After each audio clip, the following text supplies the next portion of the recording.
اومدیم شمال. بیا اینم شمال. هی میگید شمال. آقا احمدی جد خالی اومدیم شمال. خانم چیکار میکنن؟ یه چای بدن به ما. دست شما در نکنه. و چای اینجا میچسبه. دخترها دور نشید. پسرا چی؟ پسرها چیز لقشون بذار گمشن. میگن اینجا چک باز میشه. چک چیه؟ جایی که چک داره. یکم چوب بیارید واسه آتیش. یه ویدیو بگیر واسه آقا احمدی. آقا احمدی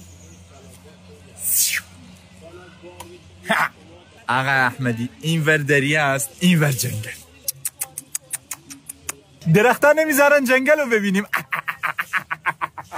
من خانومه رو یه توکه ببرم داشویو بیام. پسر من چه میدونم کجا بشاشی؟ برو پشت درخت بشاش دیگه. قبله کدوم وره؟ آدم پیر بشه بیاد اینجا یه ویلا بگیره.